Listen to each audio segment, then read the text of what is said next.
Do you ever feel like your English would really improve if you could just find a native English speaker to practice with? Well, in that case, this video is for you. First, just listen to a conversation that took place in my home the other day. Don't worry if you don't understand every single thing that's said, because afterwards we'll go through all the vocabulary that was used and include some pronunciation tips as well, so you can sound like a native British English speaker. You can also download a free guide to this lesson in the description below. But if you're already a member of our English Improvers community, this will be sent to you automatically. At the end of the lesson, there's a chance for you to practice your English speaking skills by taking part in that conversation yourself. But I'll explain all about that later in the video. And now, just sit back and listen. Hi, I'm Steve. Let's do this.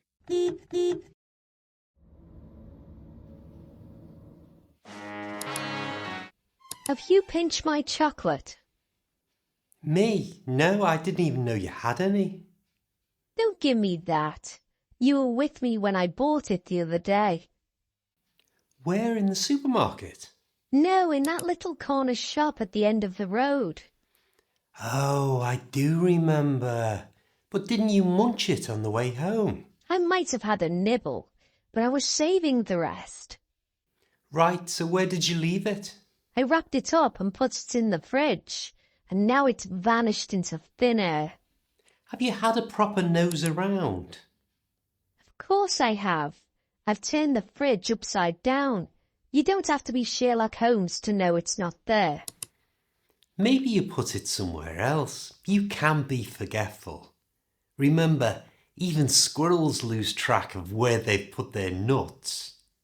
Do I look like a squirrel to you? I know I put it in the fridge.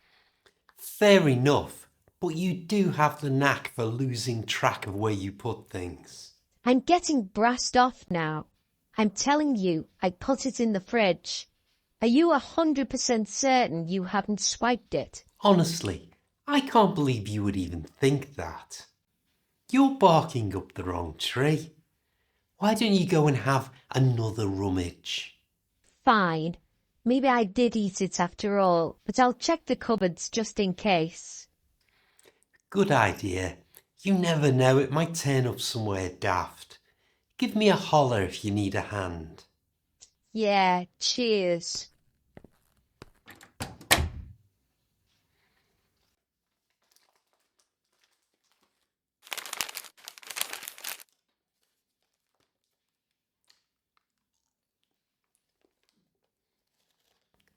Now let's take a few minutes to go through some of the words and phrases that you've just heard in that conversation that you might not be familiar with.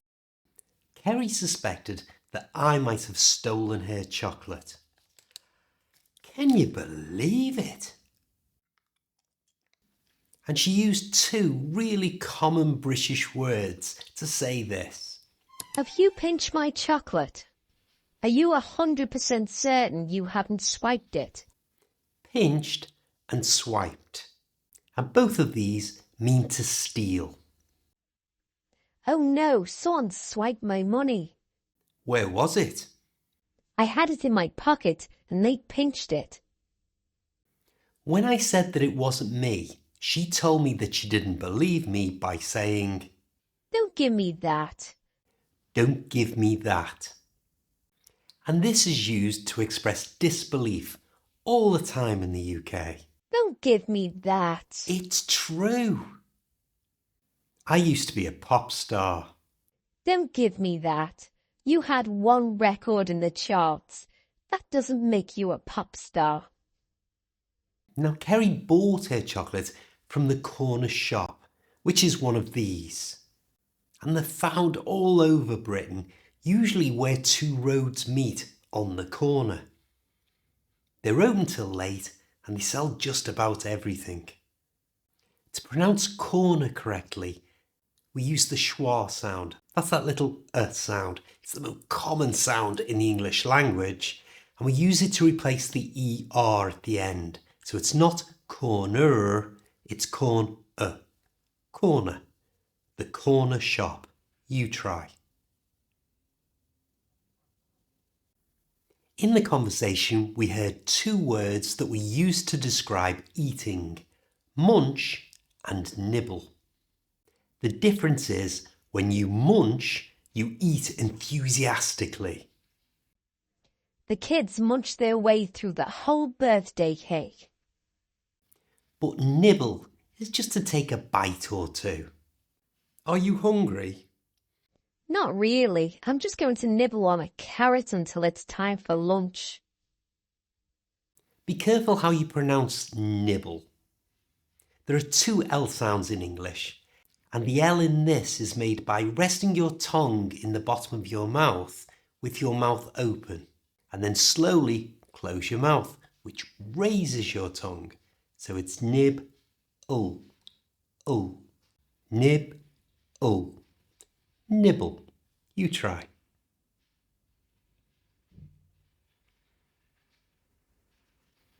When she searched the fridge, which is short for refrigerator, she said that the chocolate had vanished into thin air. And this expression is often used when you can't understand how something has just disappeared. It's vanished into thin air. Can you help me? What's the matter? I was playing with my dog, and now he's vanished into thin air. I asked if she'd had a nose around, which is another way of asking, had she searched? I'm going to have a nose around and see if I can find a new coat. Another way of saying to search is to use the word rummage. You might rummage in a drawer to find a pair of socks. You rummage. We heard that Kerry had the knack for losing things. And if you have the knack, it means you have the natural ability to do something without being taught. Why is it so cold in here? I'm afraid I don't have the knack for lighting fires. If you're annoyed, then you are brassed off. Notice that this word brassed ends in an ED, but that ED is pronounced with a T sound, brassed. And we can connect that to the off by moving that T sound to the front of the O. So it's brass toff. And at normal speed, brassed off. Brassed off. Remember, it means to be annoyed. You try. Brassed off. When I was accused of stealing the chocolate, I said that she was barking up the wrong tree, which is another way of saying she was wrong about something. She was barking up the wrong tree. It's used like this. I thought the flowers weren't growing because they needed water, but I was barking up the wrong tree. I said the chocolate might turn up somewhere daft. And to turn up means to appear unexpectedly, to turn up. It's very strange that when there's free food, you always seem to turn up. And daft simply means silly. It would be daft to go out and forget your keys. Instead of using the word shout, I used the word holler, which means exactly the same thing. Give me a shout, give me a holler. Both mean the same thing. I also offered to lend a hand. And if you offer to lend a hand, it just means you're offering to help. You lend a hand. Now it's time to boost your English speaking confidence by taking part in that conversation yourself. Your words will appear on the screen as you need them. For the best results, speak out loud.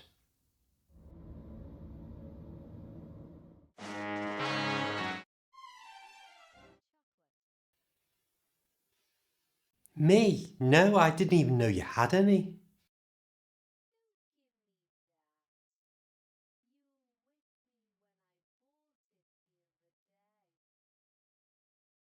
Where in the supermarket?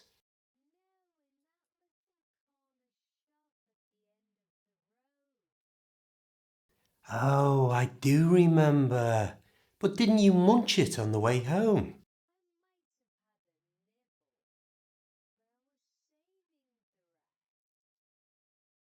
Right, so where did you leave it?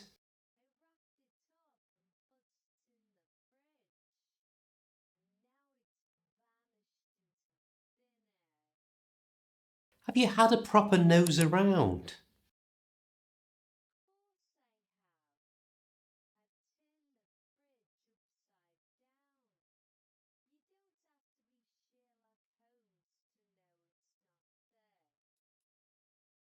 Maybe you put it somewhere else. You can be forgetful. Remember, even squirrels lose track of where they've put their nuts.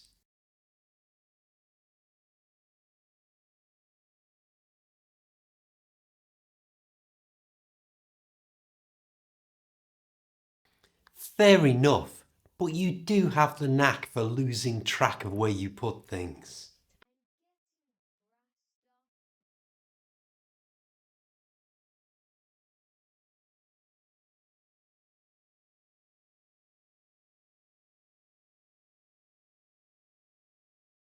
Honestly, I can't believe you would even think that. You're barking up the wrong tree. Why don't you go and have another rummage?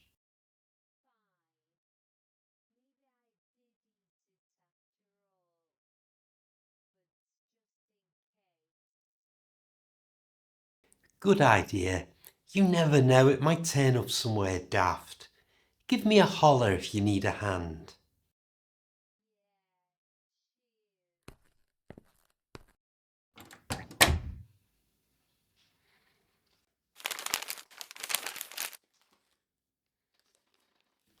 You can easily get the knack for speaking great English by watching this video. I'll see you next time.